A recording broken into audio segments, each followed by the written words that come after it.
বুধবার রাতে এক বিজেপি কর্মী খুনের পাল্টা ভাঙচুর, আগুন, বিক্ষোভ আর এ নিয়েই আন্দোলনে উত্তপ্ত নন্দীগ্রাম।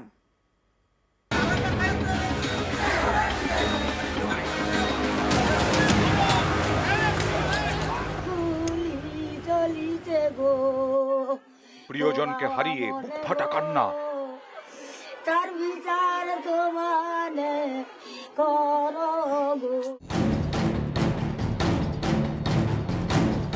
ভোটের আগে বৃহস্পতিবার নন্দীগ্রামে অশান্তির আগুন।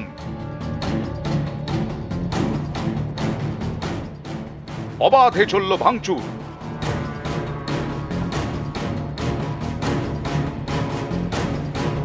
গাছের গুঁড়ি ফেলে টায়ার জ্বালিয়ে হলো রাস্তা অবরোধ। তৃণমূলের দাবি, খুনের ঘটনাকে সামনে রেখে এলাকায় সন্ত্রাস চালিয়েছে বিজেপি, যাতে ভোটারদের মনে ভয় তৈরি করা যায়। খুনের ঘটনায় যারা দোষী সেটাও যেমন দোষ, আবার তারপরে যেভাবে পরিকল্পিত করে সন্ত্রাস তৈরি করে, মুক্তাঞ্চল তৈরি করে, পুরোপুরি একদম সেই আগের কায়দায়, হারমাদদের কায়দায় যেভাবে বিজেপি একটা প্ল্যান সাজিয়েছে আগামী ভোটে যাতে তৃণমূল কংগ্রেস এখানে এজেন্ট দিতে না পারে, যাতে ভোটাররা বেরোতে না পারে। জলজান্ত তাজা তফসিলি সম্প্রদায়ের মানুষ খুন করা হয়েছে।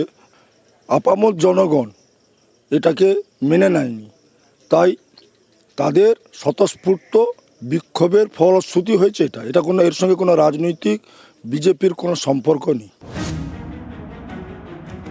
বুধবার গভীর রাতে নন্দীগ্রামের সোনাচূড়ায় খুন হন বিজেপি কর্মী রথিবালা আড়ি। তার ছেলে স্থানীয় বিজেপি নেতা, তিনিও গুরুতর আহত। এতেই ভোটের বাজারে তেতে ওঠে নন্দীগ্রাম। বৃহস্পতিবার সকাল থেকে আসরে নেমে পড়ে বিজেপি, দফায় দফায় বিক্ষোভ শুরু করে। চৌমুখী বাজারে রাস্তা অবরোধ করে বিক্ষোভ দেখায় বিজেপি। নন্দীগ্রাম থানার সামনেও চলে বিজেপির বিক্ষোভ। সোনাচূড়া ও বিরুলিয়ায় রাস্তায় টায়ার জ্বালিয়ে বিক্ষোভ দেখান পদ্ম শিবিরের কর্মী সমর্থকরা।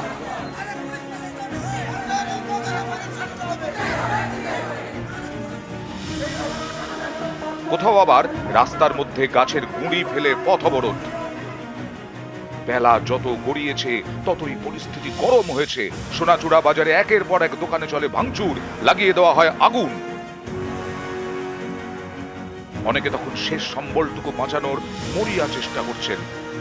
এখানে কারা আগুন ধরালো বলতে পারছি না গো, আমাদের একটা মিষ্টি দোকান ছিল, মাল নিয়ে যাচ্ছি। একদমই সেই দোকানে যারা কিছুটা বেঁচে আছে, সেই বেঁচে থাকা জিনিস তারা নিয়ে চলে যাচ্ছেন।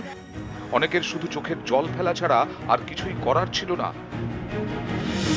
খুনের ঘটনায় যারা দোষী সেটাও যেমন দোষ, আবার তারপরে যেভাবে পরিকল্পিত করে সন্ত্রাস তৈরি করে, মুক্তাঞ্চল তৈরি করে, পুরোপুরি একদম সেই আগের কায়দায়, হারমাদদের কায়দায় যেভাবে বিজেপি একটা প্ল্যান সাজিয়েছে আগামী ভোটে যাতে তৃণমূল কংগ্রেস এখানে এজেন্ট দিতে না পারে, যাতে ভোটাররা বেরোতে না পারে। জলজান্ত তাজা তফসিলি সম্প্রদায়ের মানুষ খুন করা হয়েছে। আপামর জনগণ এটাকে মেনে নেয়নি, তাই তাদের স্বতঃস্ফূর্ত বিক্ষোভের ফলশ্রুতি হয়েছে এটা কোনো, এর সঙ্গে কোনো রাজনৈতিক বিজেপির কোনো সম্পর্ক নেই। অশান্তির খবর পেয়ে এদিন এলাকায় পৌঁছয় বিশাল পুলিশ বাহিনী। অশান্তি রুখতে ময়দানে নামে কেন্দ্রীয় বাহিনীও।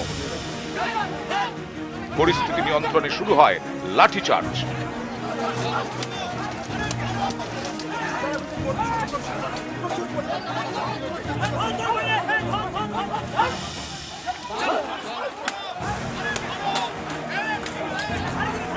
এলাকা থেকে বেশ কয়েকজনকে ধরে নিয়ে যায় পুলিশ।